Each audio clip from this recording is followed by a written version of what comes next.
c'est pouvoir vivre comme avant. Tout d'abord, je commencerai par remercier les patriotes, remercier tous nos amis, parce que voilà, aujourd'hui je me présente en tant que vice-président de la Ligue des citoyens de France, une association nouvellement remodelée à but politique. Nous n'avons pas choisi de candidat, nous avons choisi la liberté, le camp pour être libre, pour pouvoir vivre. J'avais prévu un texte, mais voyez, je ne vais pas le faire. Je vais parler avec mon cœur, je vais parler comme je parle d'habitude. On nous contraint à vouloir nous vacciner. Je vais parler d'abord des vaccins. Alors les vaccins, excusez-moi, mais moi j'ai dit non aux vaccins. Pourquoi? Déjà parce que j'ai pas confiance à ce traitement. C'est pas un vaccin, c'est une injection. Ensuite, on ne sait pas le traitement, on ne sait pas les résultats, on ne sait pas si vous n'allez pas être malade dans un jour, dans 15 jours, dans 3 semaines, dans un an.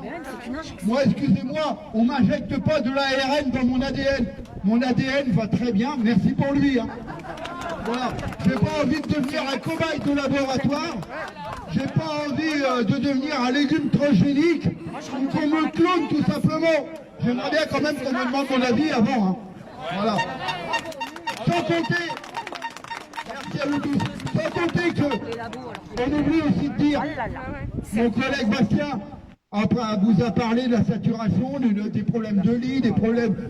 Voilà que Macron nous a proposé aussi maintenant de réquisitionner toutes les salles d'opération pour en faire des salles de réanimation. Ben moi je lui propose qu'il réquisitionne aussi les salles de pause avant qu'il y ait. Après tout, le personnel médical, il n'est pas assez fatigué, il n'est pas assez usé, et il est très mal payé. Alors on continue dans la connerie, hein, on continue dans la connerie. De toute façon, la connerie, on l'a depuis que Macron est arrivé au pouvoir. Hein, excusez-moi, là je vais être direct, et je vais peut-être être violent, ça va peut-être pas plaire, il y a des oreilles qui vont peut-être signer, pardon. Le gouvernement, c'est un gouvernement de baltringues, de branquignoles. Et même, depuis mercredi soir, on sait qu'ils nous gèrent comme de façon houilleuse, et qu'on sait qu'ils vont chez le roi Merlin et Monsieur Bricolage, pour ne citer que, hein, acheter leur outil pour gérer la France. C'est grave, c'est très grave. Ouais. Voilà. C'est la parole à Dominique. Ouais. Après, je vais donner la parole à Dominique, je termine là-dessus.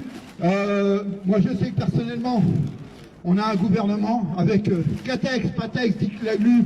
D'ailleurs, je me demande s'il n'a pas un abonnement à la télé. Il va bientôt faire plus d'apparitions que d'épisodes de Plus belle la vie.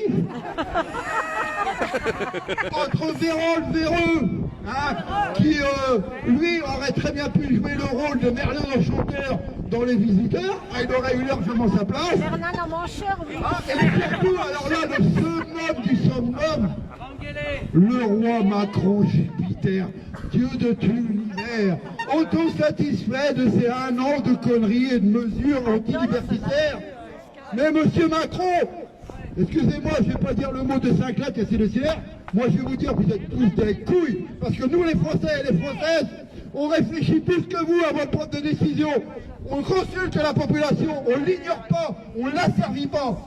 Moi je veux bien mourir un jour, le plus tard possible évidemment. Mais debout et libre. Liberté, liberté, liberté, liberté.